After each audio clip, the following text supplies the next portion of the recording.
Next question Kyrie. is from Steve from Pittsburgh. Hey, Steve. When Malia was standing outside, she did a lot of thinking about Mike. It is clear she is still in love with him, even if she hates to admit it. Oh, God, here we go again.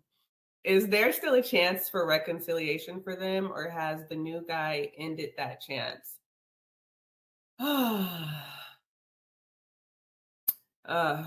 I hate the subject of Malia and Mike. I really do. It just grinds my gears. But I feel like it's inevitable. They have such a huge history. Why would she not be thinking about him? He just came back. She just seen him after 5 years. Like, duh. I mean, who else is she gonna be thinking about? You know what I'm saying? Like, I feel like for people to be shocked that she's, thinking about Mike and she has to still be in love with him. No, that's BS. And of course there's still some healing that she probably hasn't done, and there still might be love there, but as far as being in love, hell to the no. My opinion anyway, but time will tell, and I hope Chan does come and ruin anything that she would even second guess and try to think of going back to, Mike. And if she does, I hope Chan finds that dumpster, close by and does away with Mike. And then, she doesn't have to think about him ever again. It doesn't matter, but Corwin, I know you want Mike back so bad. You want Mike and Chris and Malia to move in a house together and have a little family. No. I don't think that, because I personally think that Malia. Never mind. I'm gonna just say this. I don't think that Chan is any better for her. I think Chan is just showing her the nice guy, or as somebody said, that he is giving her his customer service attitude for the moment. And sooner or later, it's going to wear off. And then I'm gonna be honest with you, how forceful he was with her putting on the coat. How forceful he's going to be with her eating the cake and her having sex and whatever. You guys just wait and see. I'm gonna be honest. I haven't read the book yet, but somebody who's always okay. So there are two parts to it, right? You can either have somebody who is always used to getting their way and they always have to be in control, and if you try to tell them no, they'll just squash you and keep going.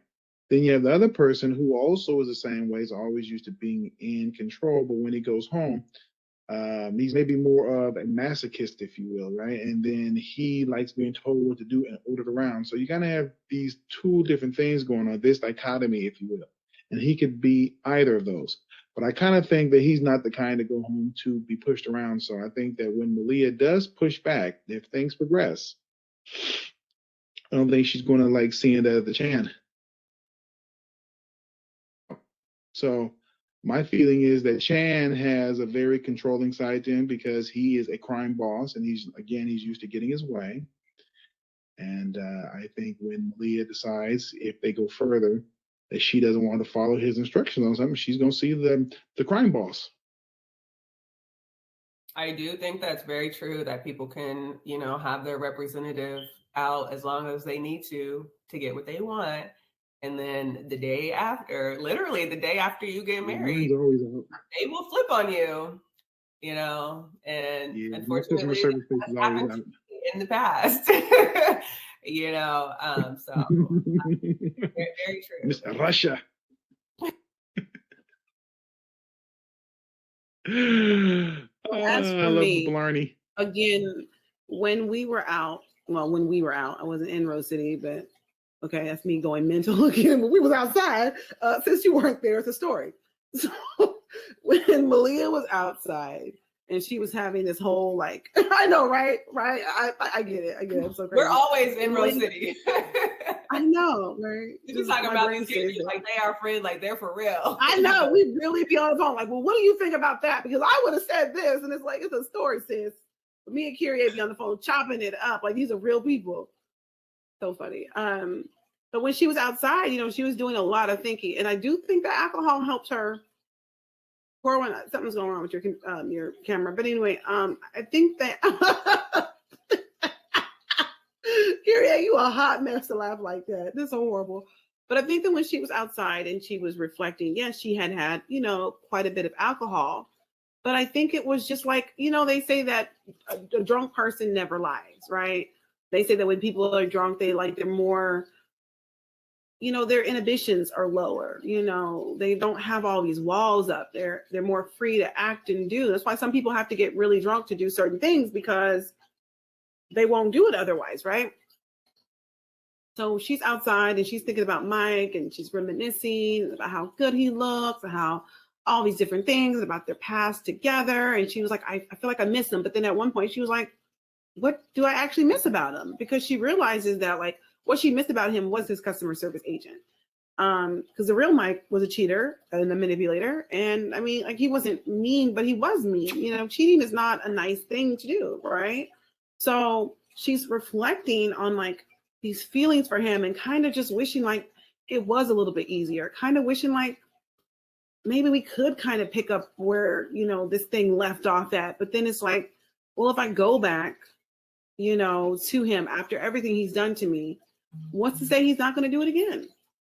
So Malia is definitely outside, feeling the effects of the alcohol, and she's thinking deep, baby. She's thinking what's happening? These are my feelings for this man. I clearly care about him. I clearly am now thinking for the first time in years that, wow, I could see myself with him. But that's that big but. What would stop him from doing this to me again? I mean, he's done it to me in the past. Clearly he's done it to his wife now too, right? So if I take him back after everything he's done, I'm just going back for part 2. I'm going around for round 2 now. We're boxers. We're in the ring. We're going at it round for round.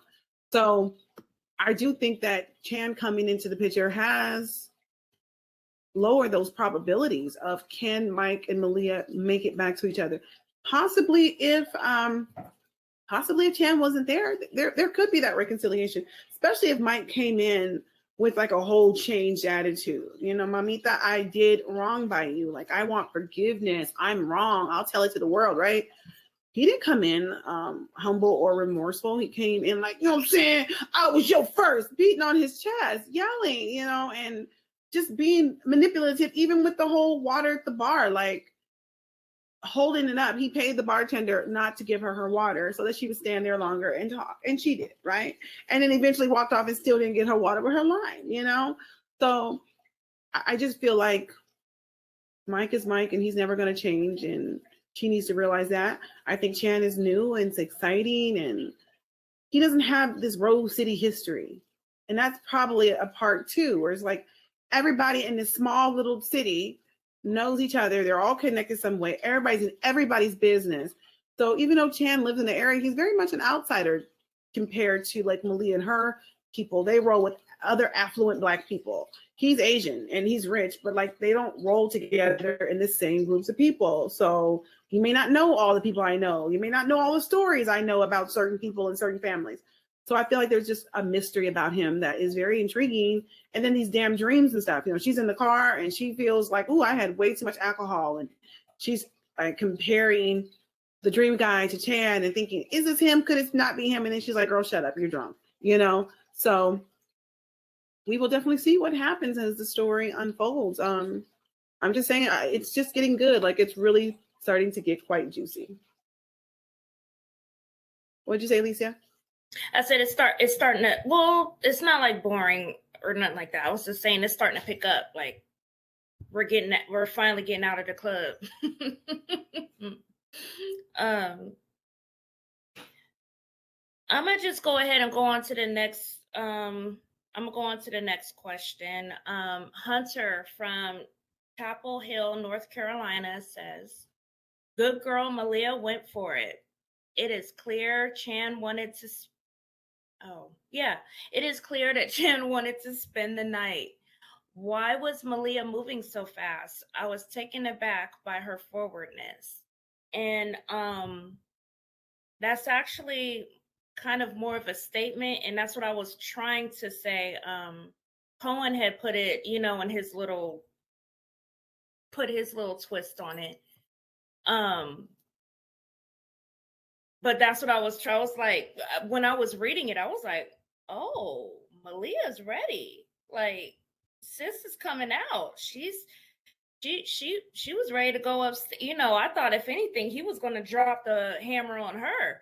And, you know, she would be kind of like, well, I don't know. But no, in this case, she's like, you can't come up here because, you know, you ain't going to come down if you do. You know, like that forwardness, good girl gone, well, not gone bad. You know, I guess there was some alcohol involved and she was ready to move on. And she had just seen Mike and, you know, but she saw him and, you know, as it says in a book, her legs was calling to him and she was, you know, I was taken aback by it myself. I was like, okay, Malia, she ready to live this life. So I don't think it was clear that he wanted to stay the night. I think she was gunning for it. Like, look, bruh, you got to come upstairs and take care of something right quick, and then you go do what you need to do. But yeah, I needs a fire put out. I think she was moving. I think the alcohol, it wasn't like so much to blame, but I think it just loosened her up a little bit. It sounds like from the first time she laid eyes on him, she was ready. That she had her mind made up. And us women, usually they say, you know, we know right away whether or not we're gonna smash somebody within, you know, a few minutes of even meeting them. Not all the time, but most of the time. So yeah, I also was taken back by Miss Malia growing up out here being fast, as Heidi would say.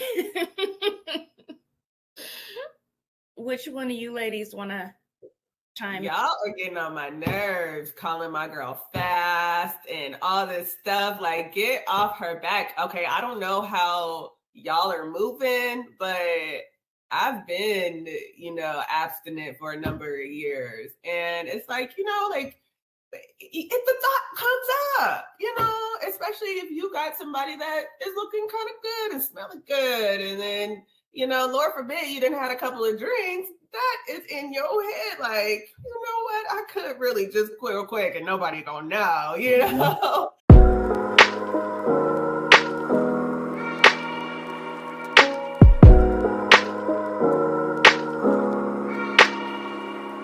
Oh yeah, I was just saying, I think it was a lot of, like, even her forwardness was just liquid courage, you know, just, you know, speaking her true thoughts, her inner moist thoughts, you know. And it's been years since she had something, and nobody is giving her credit for that. Corbin's calling her thotty, y'all saying she's moving fast and stuff. It's been 5 freaking years since she's been intimate with anybody, you know. Like, are y'all serious? Like, leave my girl alone. Like, come on. Like, these are human emotions, feelings, desires. Like, come on now.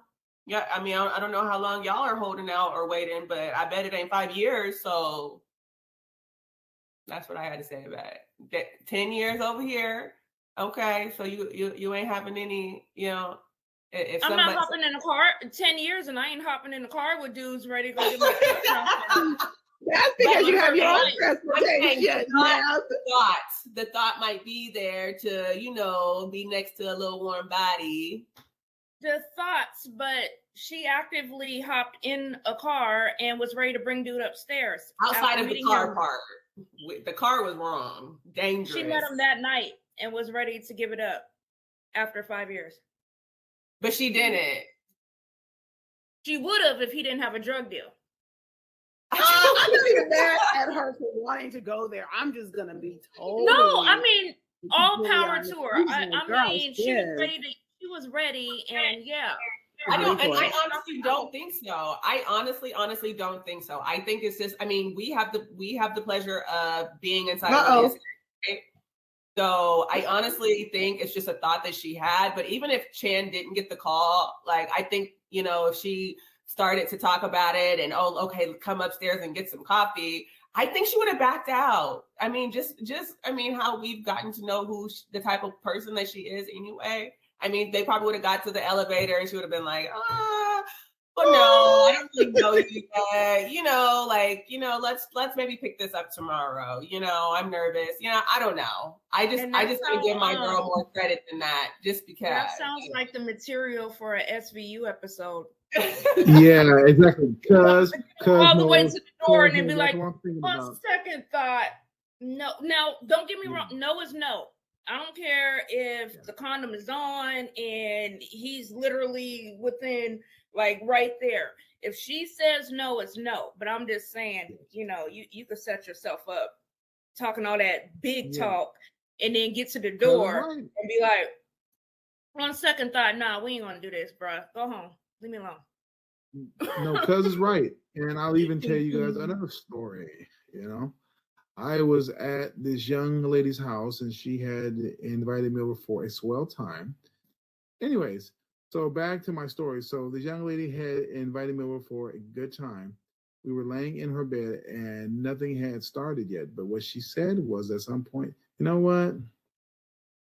I'm not really feeling this.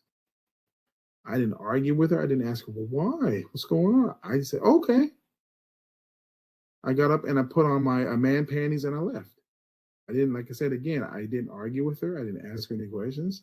And I think that men have to understand that when sometimes you get invited places that it may sound like it's about to happen, but then the woman changed her mind. That's okay, because that's her choice.